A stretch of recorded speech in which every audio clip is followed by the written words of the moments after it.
All right, now we are ready to go.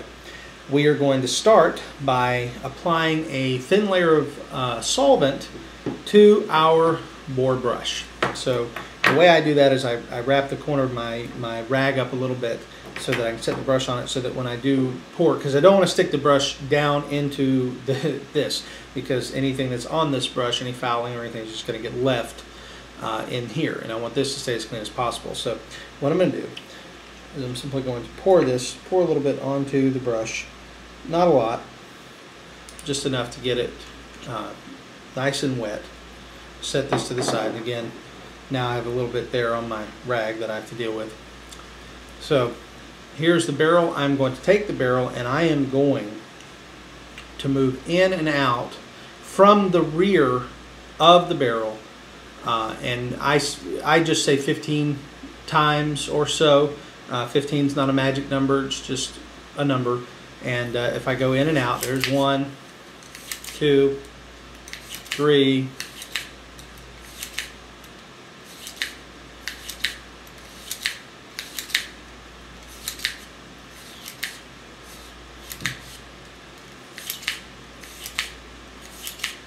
all right. So now I've gotten the barrel brushed with the wire brush, and I've also as I'm sticking it in, it's twisting on the inside, and what it's doing is it's getting that solvent into the rifling, so it's going to begin doing its job of breaking down those breaking down the dirt and things that are inside, so that later when I run the brush through it, or rather the pad through it, it will be nice and clean.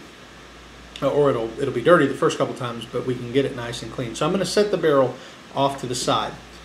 The one part that I failed to mention earlier is that a good brush to have is a toothbrush. Now, of course, don't brush your teeth with this. This is for brushing the smaller parts of the pistol. Brushing the inside, the little integral parts. We're going to do that with a little bit of bore cleaner as well, a little bit of solvent. And again, we're setting the barrel off to the side, let that solvent kind of do its work. And we're going to pour this just a little bit onto the toothbrush. Some people use more fancy brushes. I just, get an old toothbrush, and it tends to work okay. I'm going to take the solvent and I'm going to simply rub a little bit into the action area here. I don't concern myself. This is pretty good stuff. Hoppe's makes a good brand of solvent. So it does its own job. I don't have to force it or scrub with it. I just simply want to get it down into the pieces here. Work it into the action here. Just kind of ensure that it's all getting its own piece. And we're going to come back later, and you'll see when we go to wipe this down just how dirty this actually was. And it's only been fired a few times, so it's interesting just how much dirt can come in. The same thing. I'm going to just simply catch the solvent on the parts here that I know are getting dirty. I just want them to be nice and clean. I can go down into the magazine well, just like this, and just kind of make sure the metal pieces are getting clean here. As I said, we're going to be wiping these down with pads in a moment, so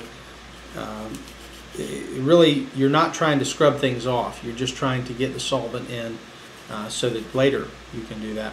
If you pull the hammer back, it's usually not a good idea, because if it goes forward without the slide there to catch it, it could damage the frame. So don't worry about pulling the hammer back. Just kind of work everything in that you can.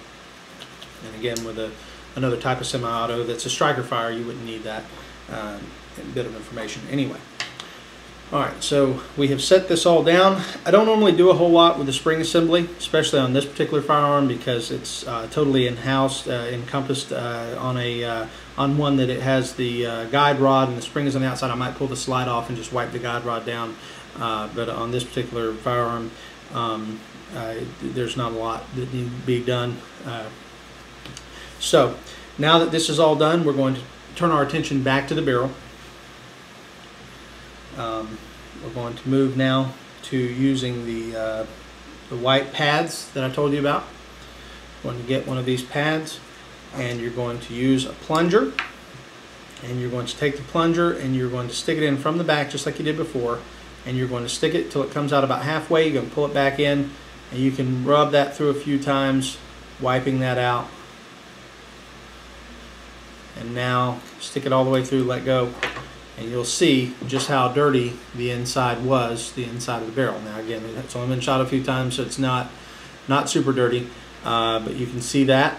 So don't want to continue getting dirt in the barrel. I could turn this inside out and use it, but for the video, I'm going to go ahead and grab another patch. I'm going to run another patch through it, and the idea is to try to get the patch to run through and to come through white.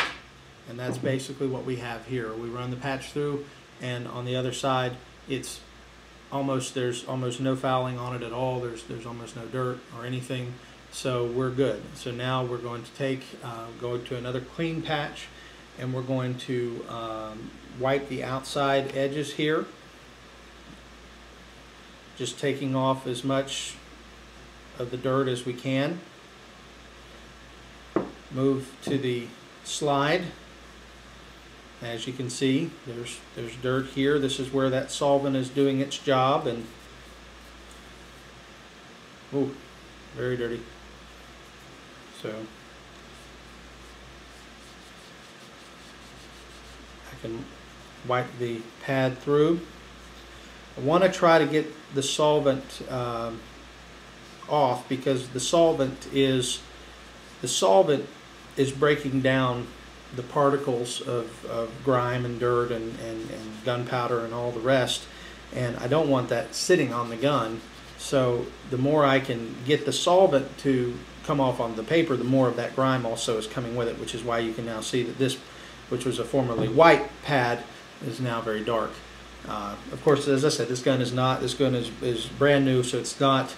It's only been fired a few times. It is not really dirty, but you can still see, only having been fired one box, just how dirty it can get. And of course, the grabbing a new pad here. Some people might think I'm being a little wasteful. I'm using a lot of pads, but you'll go through a lot of pads when you're cleaning. Don't worry about it. They're a dime a dozen. Just buy as many as you can get in a pack and keep them in your gun cleaning kit. All right. And there's just kind of wiping this all down here. This obviously not as dirty as it could be. I just want to get, as I said, get that solvent off, and looks like we're good. So now your gun is functionally clean. All of the parts, the different parts are clean. You know, you can look around and see if maybe there's a place or two you might want to scrub out a little, one or two more times. Wipe it down. You know, get it as clean as you can. Especially if this is your carry gun, you don't want anything that could cause your gun to malfunction. So you get it as clean as possible. Now it's clean. It's been the solvent has been wiped off of it. Now you want to lubricate. So you clean first, then you lubricate.